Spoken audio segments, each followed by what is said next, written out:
ঈশ্বৰে নিনবিয়াসকলক উদ্ধাৰ কৰাত জোনা কিয় অসন্তুষ্ট হৈছিল?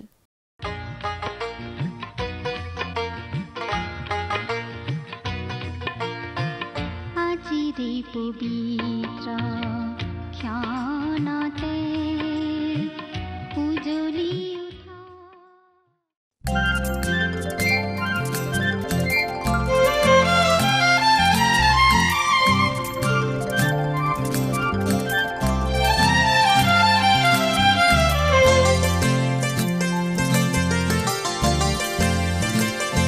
সৃষ্টি চাই অবাক হৈ যেনি চাও নুবুজো তুমি কেনে মহিমাময় এই সৃষ্টি চাই অবাক হৈ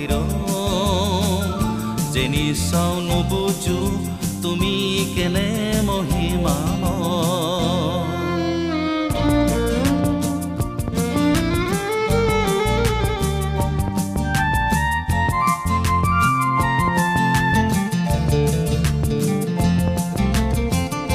আকাশৰ বুকু তোমাৰ পৰাক্ৰম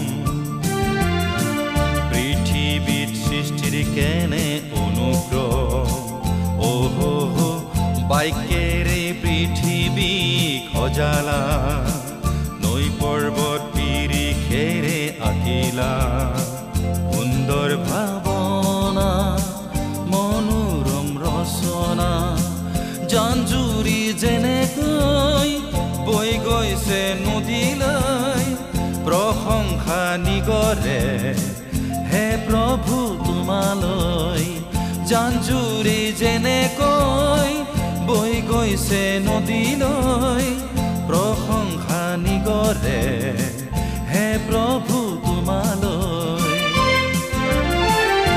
এই সৃষ্টি চাই অবাক হৈ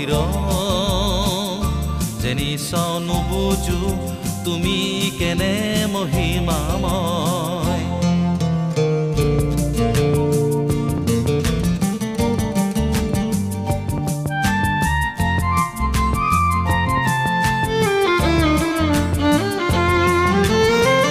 নিজ হাতে নিজ সদৃশেৰে মানুহক মাতিৰে গঢ়িলা মানুহত সন্তোষ পাবলৈ প্ৰাণ আত্মা ফুৰে দান কৰিলা মানুহক পাবলৈ স্বৰ্গকো এৰিলা তোমাৰ হে ক্ৰুচিয়া প্ৰেমৰ বলিদান। নমস্কাৰ, আমাৰ ভক্তিবচন অনুষ্ঠানলৈ আপোনাক স্বাগতম জনাইছো। খ্ৰীষ্টীয় বিশ্বাসী লোকসকলৰ বাবে বিশেষভাৱে প্ৰস্তুত কৰা এই ভক্তিবচন অনুষ্ঠানটো হৈছে বাইবেল অধ্যয়নৰ ধাৰাবাহিক অসমীয়া অনুষ্ঠান। বাইবেলৰ গোটেই ৬৬খন পুস্তকৰে আমি ইয়াত অধ্যয়ন কৰিম।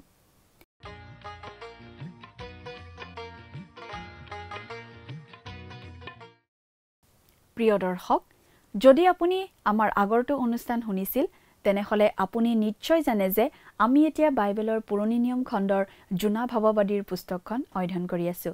যোৱা অনুষ্ঠানত আমি এই জোনা ভাৱবাদীৰ পুস্তকৰ ৩ নম্বৰ অধ্যায়ৰ ৫ নম্বৰ পদৰ পৰা ১০ নম্বৰ পদলৈকে পঢ়ি তাৰ ভিত্তিত আগবঢ়োৱা আলোচনা শুনিবলৈ পালো। আজিৰ অনুষ্ঠানত আমি এই জোনা ভাৱবাদীৰ পুস্তকৰ ৪ নম্বৰ অধ্যায়ৰ ১ নম্বৰ পদৰ পৰা ৩ নম্বৰ পদলৈকে পঢ়ি তাৰ ভিত্তিত আগবঢ়োৱা আলোচনা শুনিবলৈ পাম। আমি দেখিবলৈ পাইছো এখন পাপী নগৰ নিনবীৰ প্ৰতি ঈশ্বৰে কেনেকৈ অনুগ্ৰহ প্ৰদান কৰিছিল।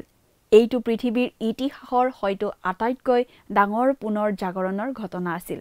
মানুহে অনুতাপ কৰি মন পালটন কৰি ঈশ্বৰলৈ ঘূৰি অহাৰ এটা অভিলেখ। জোনাই ঈশ্বৰৰ কথামতে নিনবী নগৰলৈ গ'ল। নিনবী আছিল এখন বিশাল নগৰ। জোনাই মানুহবোৰৰ আগত ঘোষণা কৰিবলৈ ধৰিলে যে ৪০ দিনৰ পাছত নিনবী নগৰ নষ্ট হ'ব।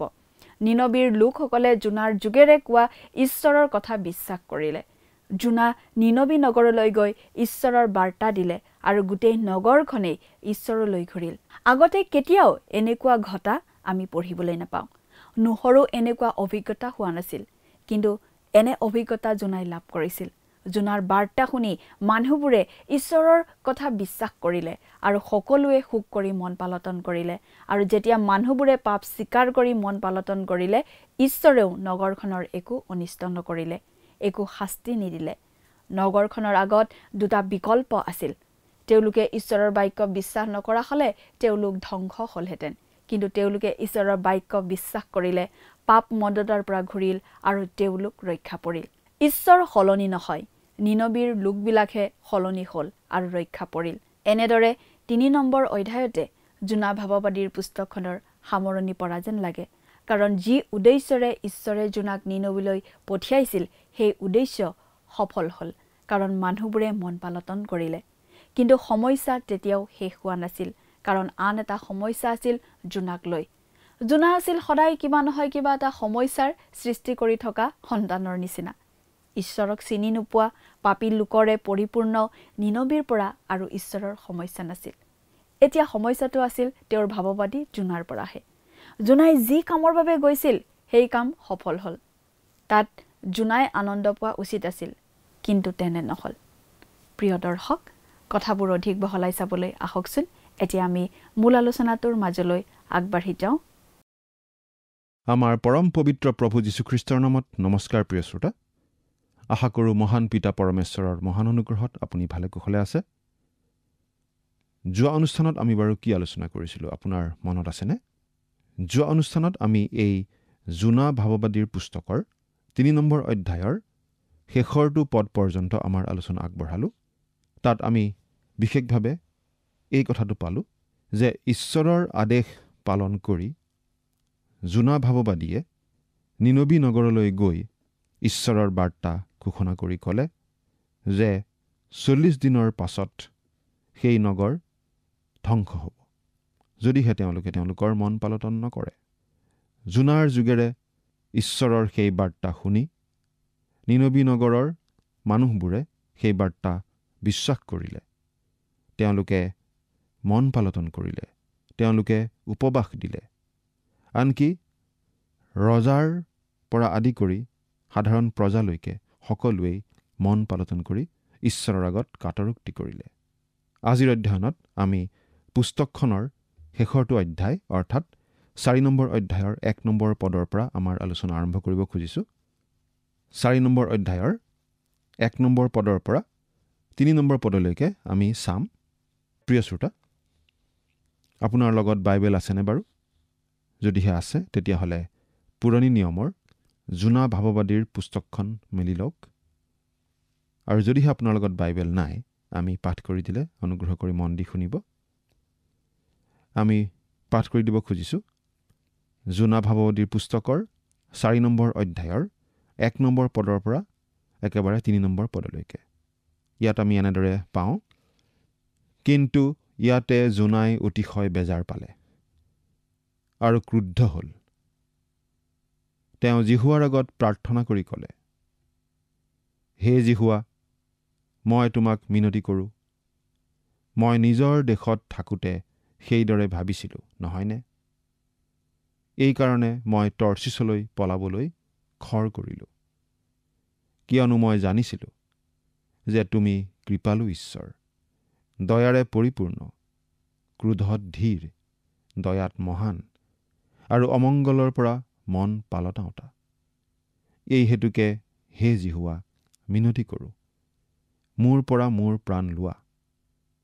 কিয়নো মই জীয়াই থকাতকৈ মৰাই ভাল প্ৰিয় শ্ৰোতা জোনা ভাৱবাদীৰ পুস্তকৰ এই ৪ নম্বৰ অধ্যায়টো এটা উপৰঞ্চি অধ্যায় যেনহে আমাৰ লাগে কিয়নো আচলতে ৩ নম্বৰ অধ্যায়তেই মিছন সম্পূৰ্ণ হৈছে আপুনি জানে যে এই পুস্তকখনত প্ৰত্যেক অধ্যায় অনুযায়ী সময় তালিকা প্ৰস্তুত কৰা হৈছে জোনাৰ যাত্ৰা আৰম্ভ হয় ইছৰাইলৰ উত্তৰ ৰাজ্যৰ পৰা আচলতে তেওঁৰ গন্তব্যস্থান আছিল নিনবী কিন্তু তেওঁ সেই নিনবী গৈ পাবলৈ ৩টা অধ্যায়লৈকে সময় ল'লে কাৰণ তেওঁ তৰ্চিছলৈ ৰাওনা হৈ মাছৰ পেটত সোমাই দীঘলীয়া বাটেৰে সেই ঠাই আহি পাবলগীয়া হ'ল কিন্তু তথাপি তেওঁ তেওঁৰ মিছন সম্পূৰ্ণ কৰিলে আৰু সেই গোটেই নিনবী নগৰখনেই ঈশ্বৰলৈ ঘূৰিল, মন পালন কৰিলে।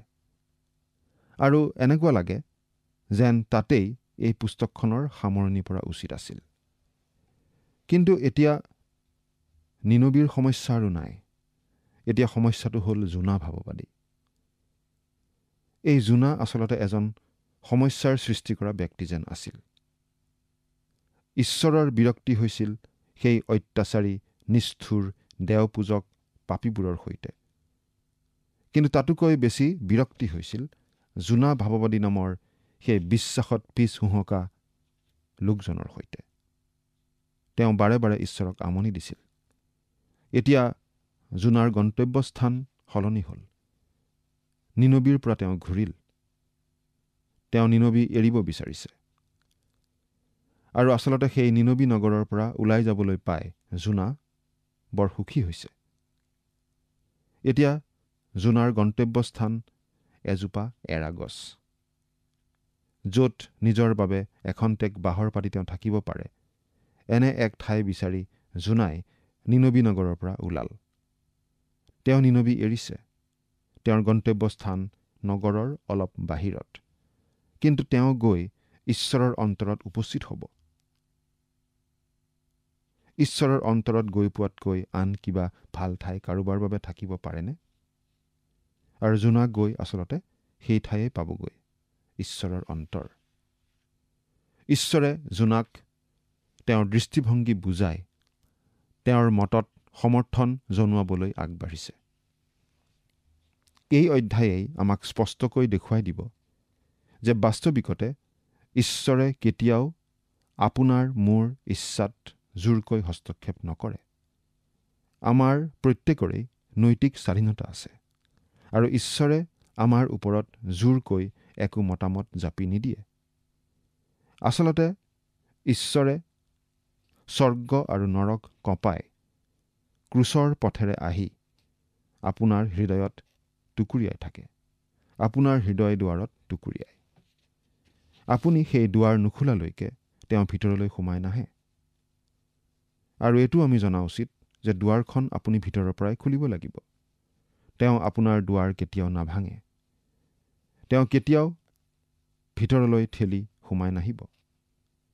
তেওঁ কেতিয়াও বিনা নিমন্ত্ৰণেৰেও নাহিব। এতিয়া ঈশ্বৰে এই প্ৰবল ইচ্ছাশক্তি থকা কিন্তু বিশ্বাসত পিছ হুহঁকা কৰা ভাৱবাদী জোনাৰ ব্যৱস্থা ল'ব। জোনাই সেই নিনবীবাসীক ঘিণ কৰিছিল। 1 নম্বৰ পদটোত আমি এইদৰে পাইছোঁ, কিন্তু ইয়াতে জোনাই অতিশয় বেজাৰ পালে আৰু ক্ৰুদ্ধ হ'ল।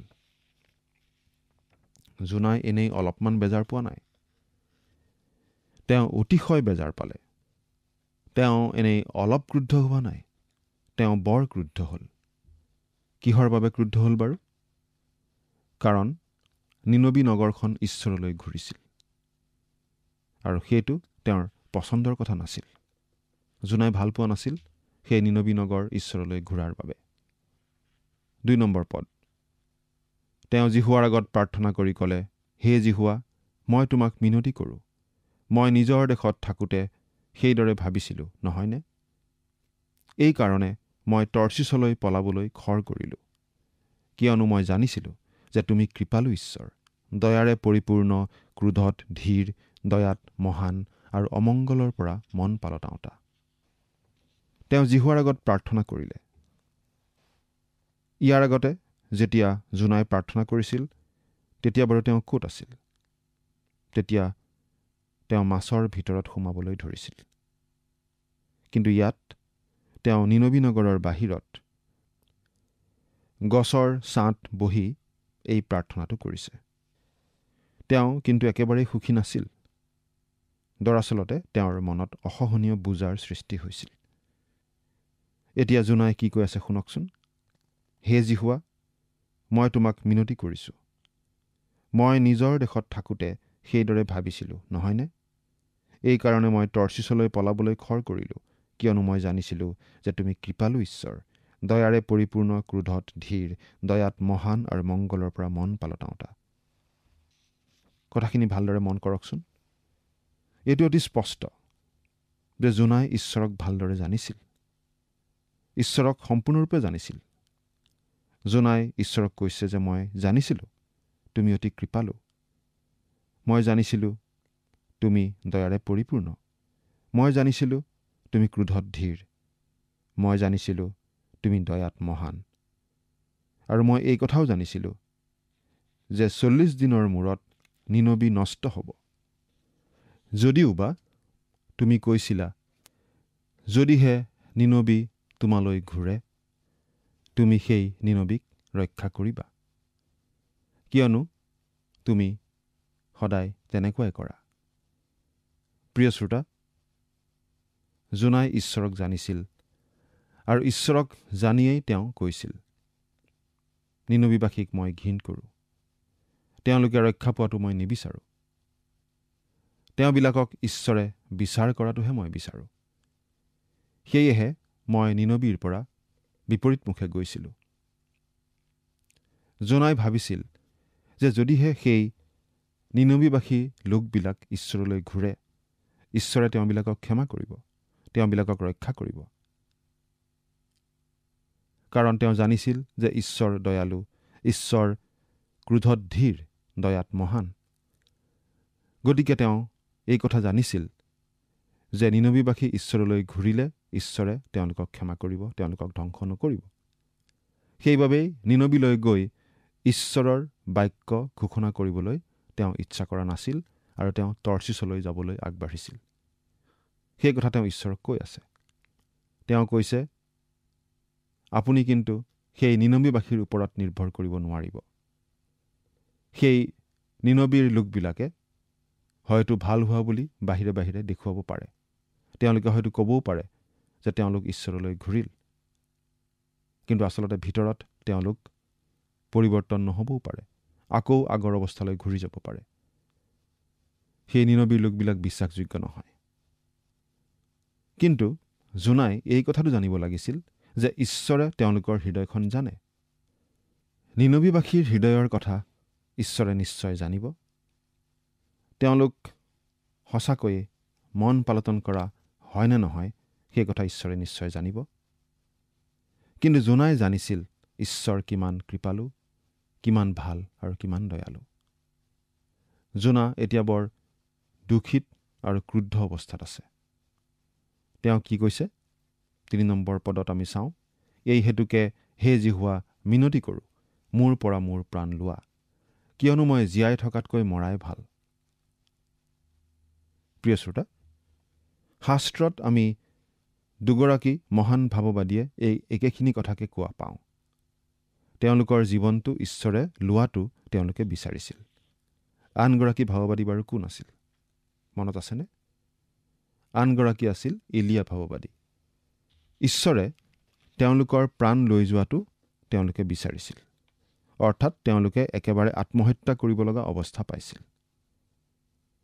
যেতিয়া এলিয়া ভাৱবাদী ৰাণী ইজেবলৰ পৰা পলাই সাৰিছিল, তেতিয়া আন এজন মানুহে যেন পলাই গৈছিল তেনেকুৱা লগা হৈছিল, কাৰণ এলিয়া আচলতে তেনেকুৱা মানুহ নাছিল বুলিহে আমি ক'ব পাৰোঁ। এলিয়া একেবাৰে বেৰচেবা পালেগৈ আৰু সেই ঠাইৰ পৰাই চিনয় অঞ্চললৈ অতি সহজে যাব পাৰি। এলিয়াই সেই ঠাইতে তেওঁৰ দাসজনক এৰি যিমান দূৰ পাৰে আগুৱাই গৈ থাকিল। যেতিয়া তেওঁ ক্লান্ত হৈ পৰিল, তেতিয়া এজোপা গছৰ তলত বহি এই বুলি ক'লে, হে প্ৰভু, মোৰ প্ৰাণ কাঢ়ি লৈ যোৱা, মোক মৰিবলৈ দিয়া। প্ৰিয় শ্ৰোতা, যেতিয়া কোনো ঈশ্বৰ ভক্ত লোক এজনে তেনেদৰে কয়, তেতিয়া আমি এই কথা বুজি পাব লাগে যে সেই মানুহজন সঁচাকৈয়ে অতিপাত ভাগৰুৱা, শাৰীৰিক, মানসিক, আধ্যাত্মিকভাৱে সকলো শক্তি তেওঁৰ শেষ হৈ গৈছে। তেওঁৰ শৰীৰৰ পৰা শেষ টোপালটোও যেন বাহিৰ হৈ গৈছে। সেই কথাটো এলিয়াৰ ক্ষেত্ৰত সত্য আছিল। এলিয়া অতিপাত ব্যস্ত হ'বলগীয়া হৈছিল। তেওঁ ব্যস্ত আছিল, সঁচাকৈয়ে যথেষ্ট ব্যস্ত আছিল। কৰ্মিল পাহাৰত তেওঁ বাল দেৱতাৰ পুৰোহিতবিলাকক প্ৰত্যাহ্বান জনোৱাৰ কাম অকলে কৰিছিল। তেওঁ জনগণৰ আগত মুকলিকৈ সেই কাম কৰিছিল। যদিও সেই চমকপ্ৰদ ঘটনাবোৰ এলিয়াই ভাল পাইছিল, যদিও অতি নাটকীয় ঘটনাবোৰ তেওঁ ভাল পাইছিল, কিন্তু সেই সকলোবোৰ ঘটনা আৰু কাৰ্যকলাপে তেওঁক সাময়িকভাৱে অতি ক্লান্ত কৰি পেলাইছিল। গতিকে যেতিয়া ৰাণী ইজেবলে তেওঁক ধৰিব খোজা বুলি তেওঁ জানিব পাৰিলে, তেওঁ দূৰ দেশলৈ পলাই গ'ল। এতিয়া আপুনি এই কথাত নিশ্চয় আমাৰ সৈতে একমত যে জোনা ভাৱবাদীয়েও যথেষ্ট কষ্টকৰ আৰু ঘটনাবহুল সময়ৰ মাজেদি পাৰ হৈ আহিছে। তেওঁতো এটা মাছৰ পেটৰ মাজত থাকি আহিছে। তাৰ পাছত তেওঁ আহিছে নিনবী নগৰলৈ। তেওঁ অতি নিষ্ঠাপূৰ্ণ আৰু বিশ্বাসীভাৱেই ঈশ্বৰৰ বাক্য তাত ঘোষণা কৰিলে। তাৰ পাছত সেই নগৰৰ মানুহবিলাকে মন পালটন কৰি ঈশ্বৰলৈ ঘূৰিল। ইমানবোৰ ঘটনা ঘটি যোৱাৰ পাছত জোনা এতিয়া অত্যধিকভাৱে ভাৰাক্ৰান্ত হৈ পৰিছে। মনত অতিশয় তীব্ৰ আৱেগ উঠিছে। তেওঁ ক্লান্ত হৈ পৰিছে, একেবাৰে ভাগৰত জুৰুলা হৈ পৰিছে আৰু তেওঁ একেবাৰে মৰিব বিচাৰিছে। প্ৰিয় শ্ৰোতা, আমি ভাবোঁ আমাৰ অনেকেই কেতিয়াবা এনেকুৱা অৱস্থাত পৰোঁ। আমাৰ এনেকুৱা এটা অৱস্থা হয় যে আমি কওঁ, এয়েই যথেষ্ট, মই হাত দাঙি দিছোঁ, মই সকলো এৰি দিছোঁ, মই আৰু আগবাঢ়িব নোখোজোঁ। আমি হৈ পৰোঁ ক্লান্ত, অতিপাত ভাগৰুৱা। কিন্তু আমাৰ মৃত্যু হোৱাই ভাল আছিল বুলি ভবাটো আচলতে আমাৰ বাবে মূৰ্খামিৰহে পৰিচয়। আমি যিমান দূৰ জানো, কোনেও মৰিবলৈ ইচ্ছা কৰি মৰি যোৱা নাই। মানুহে কেঞ্চাৰত মৰে, হৃদৰোগত মৰে, আন আন বেমাৰত মৰে, কিন্তু মৰিবলৈ ইচ্ছা কৰাৰ বাবে নমৰে। জোনাই মৰিবলৈ ইচ্ছা কৰি সময়হে নষ্ট কৰি আছে। জোনাই নিনবীলৈ গৈ ঈশ্বৰৰ বাক্য বিলোৱাত নিনবীৰ মানুহবিলাকে সেই বাক্য গ্ৰহণ কৰি ঈশ্বৰত বিশ্বাস কৰিছিল। সেই কথাটো দেখি আচলতে জোনাৰ মনত আনন্দ হ'ব লাগিছিল। কিন্তু তেনেদৰে আনন্দ হোৱাৰ পৰিৱৰ্তে তেওঁৰ বেয়াহে লাগিছে আৰু তেওঁ ক্লান্ত হৈ পৰিছে আৰু তেওঁৰ মৃত্যু হোৱাই ভাল বুলি কৈছে। কি আচৰিত প্ৰচাৰক নহয়নে বাৰু? আচলতে নিনবীবাসীক তেওঁ অতিপাত ঘিণ কৰাৰ বাবেই তেওঁ তেনেকুৱা কৰিছিল। কিন্তু আমি এটা কথা জানো যে জোনাই ঈশ্বৰক ভালদৰে জানিছিল। আপুনি বাৰু ঈশ্বৰক ভালদৰে জানেনে? তেওঁ যে কৃপালু ঈশ্বৰ, তেওঁ যে আপোনাক কৃপা কৰে, তেওঁ যে আপোনাক দয়া কৰে, তেওঁ যে আপোনাৰ ওপৰত সদায় ক্ৰোধ নাৰাখে, তেওঁ যে দয়াত কিমান মহান, মন পালটন কৰা পাপীক আঁকোৱালি ল'বলৈ সদায় প্ৰস্তুত ঈশ্বৰ, এই কথাবোৰ আপুনি বাৰু জানেনে? আপুনি বাৰু এই কথা মনত ৰাখেনে? কোনো মানুহ নষ্ট হোৱাটো তেওঁ নিবিচাৰে। নতুন নিয়মত প্ৰভু যীশুৱে দিয়া এটা দৃষ্টান্ত আমি পাওঁ। সেই দৃষ্টান্তত এজন লোকে নিজৰ দ্ৰাক্ষাবাৰীত কামত লগাবলৈ অতি ৰাতিপুৱাতে বনুৱাবিলাকক বিচাৰি ওলাই যায়। পাছে তেওঁ আধলিকৈ দিবলৈ বনুৱাবিলাকৰ সৈতে বন্দবস্ত কৰি সিহঁতক তেওঁৰ দ্ৰাক্ষাবাৰীলৈ পঠিয়ালে।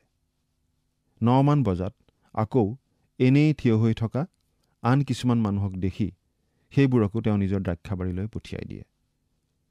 আকৌ 12 মান বজাত আৰু 3 মান বজাত আকৌ ওলাই গৈ সেই একেই আগৰ দৰেই মানুহ কিছুমান পাই দ্ৰাক্ষাবাৰীলৈ পঠিয়ালে।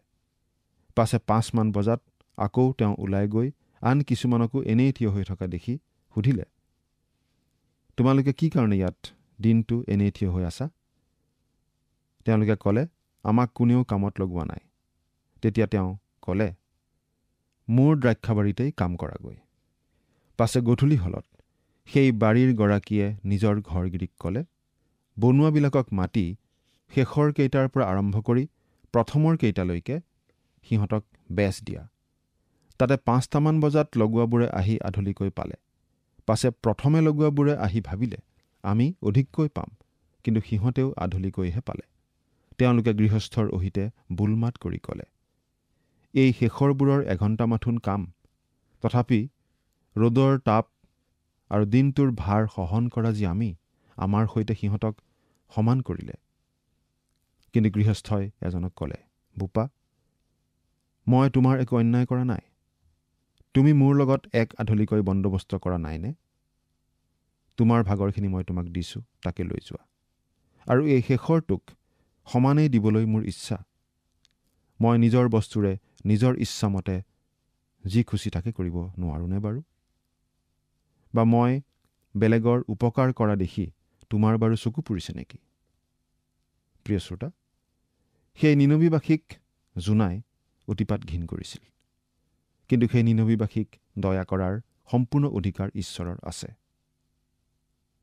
জোনাই বেয়া পালেও নিনবীবাসীক কিন্তু ঈশ্বৰে বেয়া নাপায়, বেয়া পোৱা নাছিল। আৰু সেয়েহে নিনবীবাসীয়ে মন পালটন কৰাৰ বাবে জোনাই অন্তৰত বেজাৰ পালেও লাভ নাই, কিয়নো ঈশ্বৰে নিনবীবাসীক প্ৰেম কৰে আৰু তেওঁলোকে মন পালটন কৰাৰ বাবে তেওঁলোকক ক্ষমা কৰিছে। প্ৰিয় শ্ৰোতা, আমি আমাৰ দৃষ্টিভংগীৰে নহয়, কিন্তু ঈশ্বৰৰ দৃষ্টিভংগীৰে কথাবোৰ চাবলৈ শিকিব লাগে। সকলো মানুহকেই তেওঁ প্ৰেম কৰে, সকলো মানুহেই তেওঁলৈ আহি পৰিত্ৰাণ পোৱাটো তেওঁ বিচাৰে। সেই কৰুণাময়, সেই দয়ালু, সেই অনুগ্ৰহশীল ঈশ্বৰক আপুনি বাৰু ভালদৰে চিনি পায়নে? চিন্তা কৰি চাওকচোন। ঈশ্বৰে আপোনাক আশীৰ্বাদ কৰক। আমেন।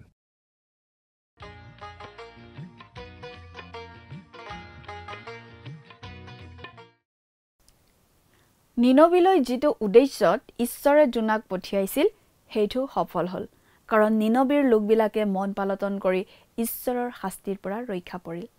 কিন্তু জোনাই সেই কথাটো ভাল নাপালে, কাৰণ নিনবীৰ লোকবিলাকে ৰক্ষা পোৱাটো জোনাই আচলতে বিচৰা নাছিল। ঈশ্বৰৰ বাৰ্তা দিলে, মানুহবোৰে বিশ্বাস কৰি মন পালটন কৰিলে। ঈশ্বৰে তেওঁলোকক ক্ষমা কৰিব বুলি জোনাই জানিছিল, কাৰণ ঈশ্বৰ অনুগ্ৰহশীল বুলি জোনাই জানিছিল। সেইবাবেই জোনাই প্ৰথমতে নিনবীলৈ যাব খোজা নাছিল সেই বাৰ্তা দিবলৈ। কিন্তু ঈশ্বৰে জোনাক বাধ্য কৰালে আৰু নিনবীৰ লোকবিলাক বাচি গ'ল। সেয়েহে জোনাই অন্তৰত ইমান আঘাত পালে যে মৃত্যু কামনা কৰিছিল। প্ৰিয় দৰ্শক, আজিলৈ আমাৰ অনুষ্ঠানটো ইমানতে সামৰণি মাৰিব খুজিছোঁ। পৰৱৰ্তী অনুষ্ঠানত আপোনালোকক পুনৰ লগ পোৱাৰ আশা ৰাখিছোঁ। সামৰণি মৰাৰ আগতে আহকচোন আমি খন্তেক প্ৰাৰ্থনাত মূৰ্ণত কৰোঁ। হওক। স্বৰ্গত থকা অতি মৰমীয়াল দয়ালু পিতৃ ঈশ্বৰ, প্ৰভু তোমাক ধন্যবাদ দিছোঁ। সুন্দৰ সময়, সুন্দৰ সুযোগ তোমাৰ পবিত্ৰ বাক্য অধ্যয়নৰ বাবে, তুমি দান কৰাৰ বাবে। বিশেষকৈ পিতৃয়ে সময়তে প্ৰাৰ্থনা কৰিছোঁ, তোমাৰ যি পবিত্ৰ বাক্য অধ্যয়ন কৰা হ'ল আৰু এই বাক্য অধ্যয়নৰ পৰা যি বাৰ্তা তুমি প্ৰতিজন দৰ্শকক দিব বিচাৰিছা, সঁচাকৈ প্ৰভু তেওঁলোকে বুজি পাইছে বুলি বিশ্বাস ৰাখোঁ। আৰু এই বাক্য তেওঁলোকে তেওঁলোকৰ জীৱনত আগত ৰাখি সদায় যাতে বিশ্বাসেৰে সৈতে নিজকে সলনি কৰি প্ৰভু তোমাক যাতে তেওঁলোকৰ জীৱন সমৰ্পণ কৰি চলি যাব পাৰিব, তেনে আশীৰ্বাদ তুমি প্ৰত্যেকৰ জীৱনত প্ৰভু তুমি দান কৰা। এই সকলো যাচনা মহান ত্ৰাণকৰ্তা প্ৰভু যীশুখ্ৰীষ্টৰ নামত অৰ্পণ কৰিছোঁ। আমেন। প্ৰিয় দৰ্শক, যোৱা অনুষ্ঠানৰ প্ৰশ্নটোৰ শুদ্ধ উত্তৰটো হৈছে অপশ্যন চি, উপবাস দিছিল।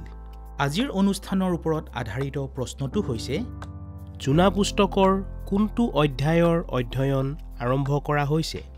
Option A 1, option B 2, option C 3, option D 4।